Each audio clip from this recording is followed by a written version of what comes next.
Cape Cod Broadcasting weaves the listening environments of 99.9 WQRC, Ocean 104.7, WFCC Classical 107.5, Cape Country 104, and CapeCon.com's website experience to reflect the lifestyles of the people who live, work, and play on Cape Cod. We hope that you enjoy this podcast. Good morning. I'm Laura Reckford, and this is Sunday Journal. I'm here in the studio with Marie Oliva. She is CEO and President of the Cape Cod Canal Region Chamber of Commerce, and Sue Wentworth. Both of them are on the Cape Cod Canal Centennial Celebration Committee. Sue is Managing Director of the committee, and Marie is one of the co-chairs. Welcome to the show to you both. Thank you. Thanks for having us. So the celebration is underway, and the big weekend is coming up next weekend for the Canal Centennial. Let's start with telling people what is happening next weekend, where they should go, where they should park, what the big events are. Okay. Well, starting off, we start off on July 25th. We'll have the Eagle is the training ship for the U.S. Coast Guard, and the Charles W. Morgan, which is the oldest existing whaling ship that just was restored out in Connecticut at the Mystic Seaport. They're both going to be docked at the Mass Maritime Academy along with the Kennedy, their training ship. So people will be able to tour that, and also there is a beautiful historic display that Mass Maritime partnered with Nina Weber, who has collected everything, for the past 100 years, that they have put together a whole beautiful glass display in their library building. Their ABS building is what they call it. And people can go in and look at that. Yeah, people will be able to see it. It has a gorgeous timeline, so we'll kind of bring you through all the years and how the canal has evolved since the 1600s. So that's going to be great for that. And then on the 26th, it's just going to be things going on all around every side of the canal, which is fantastic. The Sandwich 375th Committee has put together and partnered with us a Sea Fest, which is going to happen at the Sandwich Marina, and they have activities and crafters and clam bake and all that kind of thing that's going to be happening on that side of the canal. And then on the Cape side in Bourne, at the Bourne Historic Society for Preservation, they have put together a grouping of about 6 or 7 bands that are going to do a whole day's worth of the music throughout the past 100 years. So they'll go back 100 years and bring it up to now. So that's going to be a lot of fun. And then at about 9 o'clock, we have about 30 to 40 boats that have registered to do a parade of lights. So it's going to be quite a display. Yeah, 30 to 40 boats. Mm-hmm. Yeah, it will be. They're all going to decorate with lights. They're going to start at the Mass Maritime Academy and line up out in that area. They call it the Dolphins. If anybody's in the maritime world, they'll know where that is. But out in front of Mass Maritime Academy in Buzzards Bay, and then they'll traverse through the canal all the way out past Sandwich, and they'll turn around in Cape Cod Bay and come back again. So anywhere on either side of the canal that people want to watch that, they'll be able to do that. A wonderful opportunity to take pictures. And what will be the hours of that? It's going to start around 9 o'clock. It's kind of like how fireworks work, is that once they get everybody lined up and it's dark enough that it's going to look good, then they'll start the parade. But we're telling people it's about 9 o'clock. So that will be a once-in-a-lifetime opportunity. Absolutely. You won't see that. Yeah. And the weekend's events continue from there? They do on Sunday on the 27th. So all that was on the 26th. This is on the 27th. Is the Cape Cod Baseball League is actually going to have their All-Star game, which actually on their own they bring in about 5,000 people, and they do a day's worth of activities also, where they open up the gates at about 2 o'clock and have family activities that will happen before their game even starts, and then they'll have their All-Star game for the Cape Cod Baseball League there, and the Friends of Scusset Beach on the other side of the canal, again, we're trying to spread everything out. They're going to do a family day at Scusset Beach, so that's going to be a great event too. So. And then the 29th, that seems like that is really the height of the celebration, the Canal-iversary, you call it. Tell me about that. Right. It's the Canal-iversary, and it's going to start at 1 o'clock. That's the actual date of the Centennial. So it's a Tuesday, but it's the actual historic date of the Centennial. So that's why we have made that the big day. It's going to start at 1 o'clock, and we have have dignitary events that will happen. We'll have some speakers, honorable speakers. The Cape Cod Youth Symphony is going to perform. They've actually a number of different symphonies throughout Cape Cod and Plymouth have gotten together, and they've made a symphony specific for us that they're going to stay at Mass Maritime Academy on the days prior, and they're going to learn a piece that's specifically written for the Centennial. Wonderful. So that's going to be fantastic. Very unique event. And they're also going to be performing with one of the American Idol contestants, Siobhan Magnus. So she's amazing, and I didn't see her through the American Idol, but I YouTubed her, and she was absolutely incredible. That's going to be quite a show. I'm going to be looking forward to seeing her there. Stop and Shop is actually celebrating their 100th birthday too, so they're going to come and they're going to bring a cake. And they're going to have a huge 100th anniversary cake for both Stop and Shop and for the Canal Centennial. And then there are very special fireworks that night. Is that right? Absolutely. Throughout the day, we're going to have a number of different bands, very great bands, all different types of music. And then it will proceed into, at again, around 9 o'clock, that we're having a pyrotechnics display that's coming off of the railroad bridge. So it'll be something that nobody's ever seen before. That's a one-of-a-kind thing, never happened before. Absolutely. And that's going to be gorgeous. You'll be able to see it from wherever you are on the canal. If you can see the top of the railroad bridge, then you'll be able to see the pyrotechnics display and you'll be able to see the fireworks display. So that's kind of a lot of the questions that we'll get as far as how am I going to see these fireworks. There's going to be a couple of different barges. The David Mugar and Mugar Foundations has donated the funding to do this fireworks display. They also are the ones who donate the funding to do the 4th of July in Boston. So it's going to be a big show. Huge show. And so there'll be 2 barges that will be out in Buzzards Bay, out again in front of where Mass Maritime Academy is. And didn't it take some doing to get that allowed, too? You had to make sure that was going to be okay in terms of the bridge. Absolutely. We have a very strong logistics committee that has gotten together. It's all 3 towns. Actually, it's spread out to further than that, but basically Bourne, Wareham, Sandwich have been together. The harbor masters, the police departments, the fire departments, the Army Corps of Engineers, the Coast Guard have been literally for years now meeting every month and discussing, what's going to be safe, how we're going to handle public safety for emergencies, that type of thing, but also discussing is this safe for the public and how do we make it so that we make sure that it's safe. Now that's an interesting element of it. You said it's been years in the planning.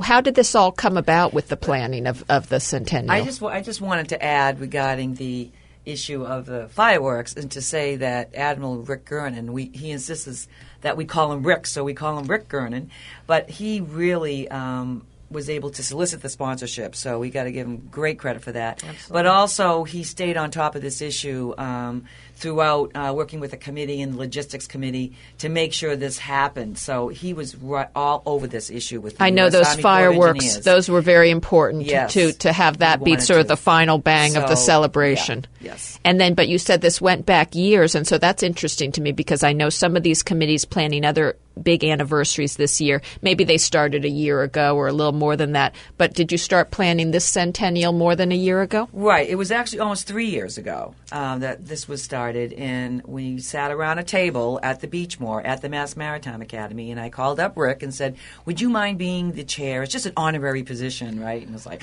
not really. He's doing a lot of work. But anyway, I think there was about 5 or 6 of us sitting on a table saying, okay, now what do we do? At the time, we had nothing, no funding, no volunteers. So fast forward all these years later, and, lots of sponsorships and money was raised to accommodate what we had to do.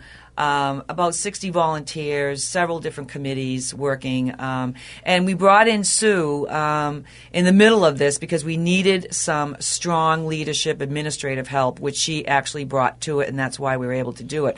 The Massachusetts Office of Travel and Tourism helped fund us a little bit through the efforts of Senator Murray, and then we also had some help with Cape Cod 5 stepped up to the plate. And so we had some seed money at the very beginning because we had no website. We had no way to market, and that since then, when I think about where we were and where we are now, It's just been a tremendous organization that has come to where we are today. So many moving parts with this. You have all these events. You have the tall ships. You have the nighttime parade of ships, the fireworks, the all-day bands. So much going on. What would you tell people about when do I go, where do I park, how do I participate in this? Oh, I'll let Sue take that. Well, it's especially, I mean, for the events on the 26th, I mean, we know that they're going to be very busy, and so we, obviously, like the music festival starts at noontime. I would suggest that people kind of make their way there around 11 or so if they want to make sure that they're there right for the beginning. There will be parking available at the Bourne Historic Society for Preservation, and they have parking attendants and police details and all that kind of thing. Same thing for the Sandwich 375th. They'll have parking that will be available for their event there too.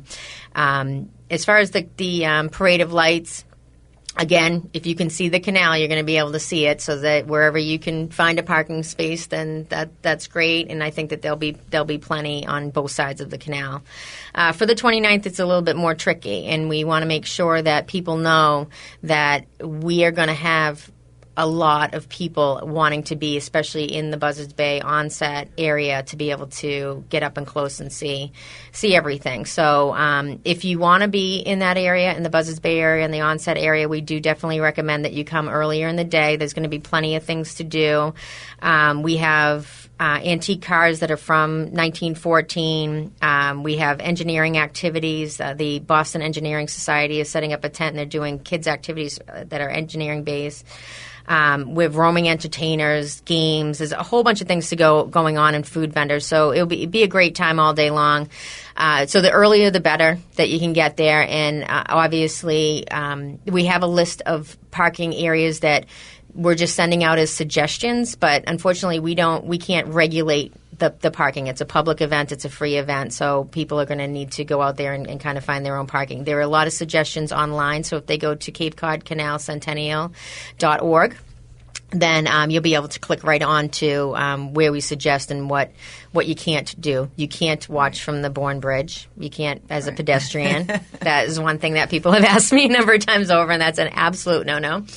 But again, if you can see the top of the railroad bridge, you're going to see all of them, no matter how far away you are. And I'm sorry. Go ahead, Marie. I was going to tell you that there is handicap parking designated. Not a lot of parking, maybe enough for about 30, 40 cars at the Chamber's office where the railroad station is. So there is a few spaces. That's the only space that we have available for handicap parking, but that will be designated for that.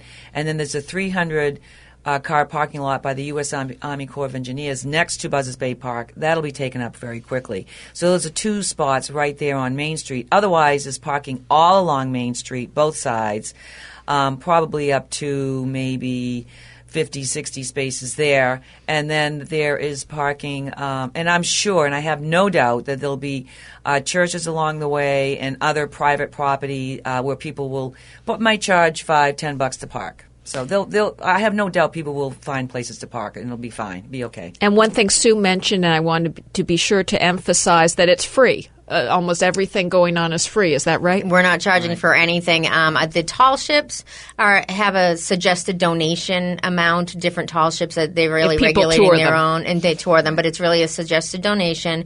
Really, the point of this celebration is to obviously celebrate the history of the canal on that aspect, but also to bring people into the area so that they know what the Buzzards Bay area, what Sandwich has, what Wareham has to offer, because I think people tend to just want to get over that bridge and get on with it when there's so much to offer that's right there. Now, you two have been so deep into this, so I don't know if you've even thought about this, but what are you specifically looking most forward to this weekend? So much going on, but what's a special thing for you, Sue?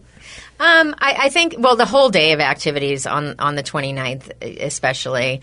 The fireworks, I think, is probably everybody's number one on that. But I think we have such a great lineup of bands. We also have a tugboat parade going on that day, so that's going to be a lot of fun. And to me, I just like it when the communities and tourism gets together. It's bigger than it's a community event, but it's bigger than that. And we've been marketing it internationally and through the domestic markets, through the Destination Plymouth and the Cape Cod Chambers of bringing the information out. And we have website hits from Taiwan and from Japan and from Alaska and from all across the United States. So I think it's going to be really interesting to see who comes and what they're interested in seeing. And how about you, Marie? What are you most looking forward to? This is a little personal for me because my grandfather came here to work on the canal, and a lot of people immigrated from Italy, and that evolved into Sagamore Village, which is a village in Bourne where I grew up, and I'm a lifelong resident of Bourne. So it was a little bit personal regarding the history of how this canal was built. It is just unbelievable, the impediments and the dangers and the boulders and how this actually happened. And it was to prevent loss of life through many shipwrecks during World War II. So when you look at the history, and they were smart enough to figure out to put the banks along the canal for recreational purposes. So you fast forward 100 years and you say 3 million people a year come to the Cape Cod Canal. It runs parallel to Main Street and Buzzards Bay and into Sandwich. And you had this remarkable canal that August Belmont thought about. You need leadership. You need to think about how what we do today when people might talk about a third bridge. Well, you know what? You have to really be thinking totally out of the box in different ways to be able to accomplish leadership projects. And this is one of them. This would have never happened if people didn't push.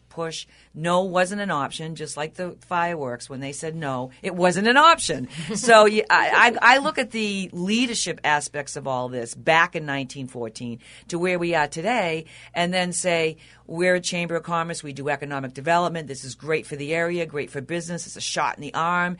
It's fantastic. It's emotional. It's all that and more. And I just can't wait for this to happen. It's a remarkable event, and the people that I've met along the way, especially Sue and I, have become great friends, and we expect to go out together ourselves with nobody else, maybe a few, maybe our husbands, I don't know. We'll figure it out, but we want to enjoy ourselves afterwards. But it's been truly a wonderful project for me to work on. Well, it's really an exciting event coming up next week, and I'm sure everyone's going to want to go to the Cape Cod Canal Centennial celebration next week. And unfortunately, we're out of time. Thank you both for coming. Thank you for having us. Thank you. I'm Laura Reckford, and this is Sunday Journal. This podcast is a presentation of Cape Cod Broadcasting, which is solely responsible for its content. Thank you for listening. For more information, please visit us at capecodbroadcasting.com.